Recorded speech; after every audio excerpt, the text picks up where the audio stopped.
Hello everybody, welcome back to the channel. In today's video, we're going to continue reading throughout the entire Bible. We're going to be continuing with this one is called The Grapes of Envy. This is based on 1 Kings chapter 21. So, it says, while Elijah and Elisha do God's work in the countryside, King Ahab makes a surprise visit to one of the subjects. Naboth, I want to buy this vineyard, or if you'd like, I'll give you another one in exchange for it. He says, I'm sorry, O king, but our family has owned this vineyard for many years. It would not be right to sell it to someone outside the family. You may also find that it is not right to displease your king. Like a spoiled child who can't have his own way, Ahab returns to his palace. What's the matter? Are you ill? No, I want Naboth's farm, but he won't sell it to me. He's acting like a little child is what he's acting like. What do you mean? Who's the king here? Don't worry, I will give you that vineyard. So quickly Jezebel writes a letter to the city leaders, but she signs the king's name to it.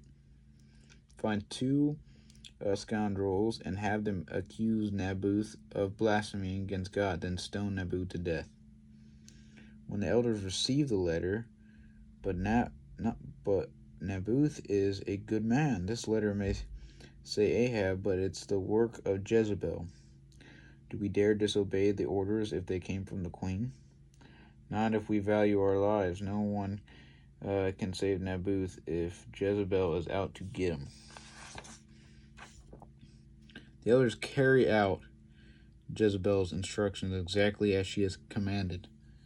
At their hands and her orders, an honorable man is wrongfully executed.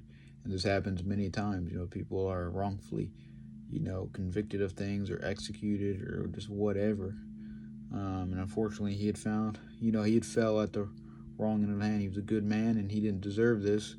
But unfortunately, they had killed him, which is, very horrible. And just the fact that she would do something like that is just terrible. Naboth is stoned to death in the streets, and stray dogs lick his blood off the stones. That's just to tell you just how much damage and how painful being stoned to death is. People can't really grasp that, but they're taking large rocks, and chucking them at you. Busting your head open. I mean, he poured blood out so much that it was running through the streets, and dogs had licked it up. That's how much this man had suffered. And sometimes that's what it takes. As far as just, as far as suffering goes, we have to suffer for God, just as how Jesus had suffered for us. You got to think they had whipped Jesus. They had little stones on there that would rip chunks out of him. They whipped him well over 20 times. They spit on him, they beat him, they put the crown of thorns on him. He was unrecognizable by the time they were done with him. They hung him on the cross, and he sat there and suffered and died, but he did it for us. Sometimes we may have to suffer, sacrifice a little for Jesus. That's hard, and it's hard in this world. With your friends, your families may not understand or whatever, but that sacrifice, I can promise you, will be worth it. And when Jezebel gets the report of Naboth's death, she hurries to the king. It's your lucky day. Naboth is dead. I'm giving you his vineyard. Good, I'll take it at once. I love getting what I want, and I didn't even have to pay for it. But as King Ahab is gloating over his new vineyard, Elijah, the prophet of God, suddenly appears. If it isn't my old enemy. Yes, and I have a message from God. Did you kill to get your will? Then you will suffer as Naboth suffered, and so will your wife, Jezebel. And that is the thing. God acts in his own vengeance. That's what he said. Vengeance is mine. Leave it to me. And he will act in vengeance. What they did was wrong, was sinful, was horrible, and absolutely horrifying. So, God will act in a vengeance towards him and his wife, and find a fit punishment for the both of them. So we're going to read the next story. This is called A Bad Disguise. This is based on 1 Kings of 22. For most of Ahab's reign in Israel, and I'm probably going to say this name wrong, because I cannot say some of these names. So just bear with me here. All right, I'm gonna assume that maybe Jehoshaphat. I know that can't be it. We'll just call him Jeho, okay? That way, that's short. Has ruled Judah. For years, the divided kingdoms of Israel and Judah had warred with each other, but Jeho has been a good king who honors the Lord and has made peace with Israel. Jeho also lets his son marry Ahab and Jezebel's daughter, Athaliah. One day when the king of Judah comes for a visit, Ahab asks him a kingly favor. The Arameans took one of my cities. Will you help me drive them out?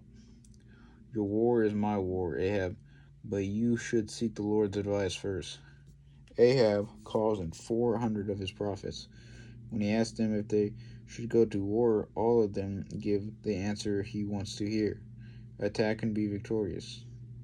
You will gore the Arameans like a bull on a rampage. Says, don't you have any prophets of the Lord to ask? Well, there is one, but I hate him. He only ever prophesies bad things about me.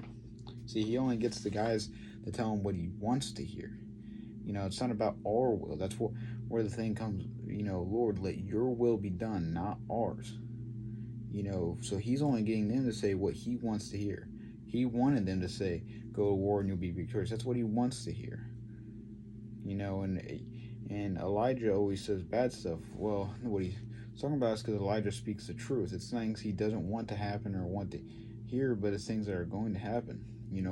The stones are already settled in. That's already the written path. It may not always be something you want.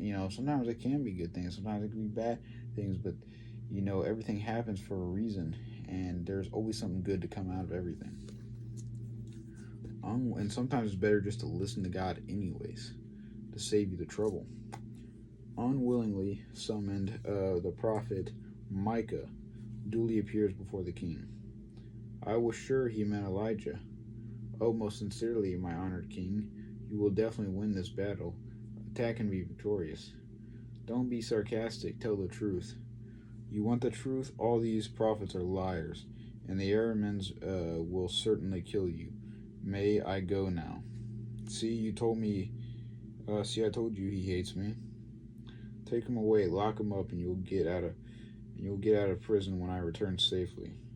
If you return safely, then I am not a prophet of the Lord. I mean it. As King Ahab prepares for battle against the Aramean invaders, he worries about Micah's prophecy. He thinks to himself, I'll disguise myself so the enemy won't recognize me. Ahab is right. The enemy doesn't recognize him. The Aramean soldiers focus their attack on the king Jeho, but in the heat of the battle, a stray arrow strikes Ahab. Drive me out of the fighting. I've been wounded. But the battle is so fierce around them that his driver is unable to retreat.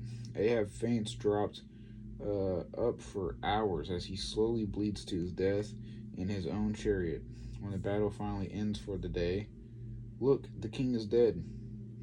So the arrow strikes him, and he lays there, bleeds out because there was nowhere to go. There was too much going on around him, so he bled out until he had died. And just as Micah had said, you will not return home safely.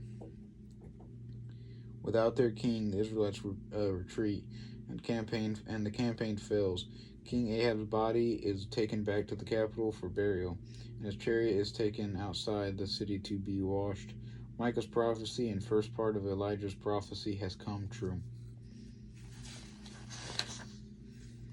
So now we'll see what happens next week. Oh yeah, you guys are in for something next week. Yeah, that one's gonna be cool.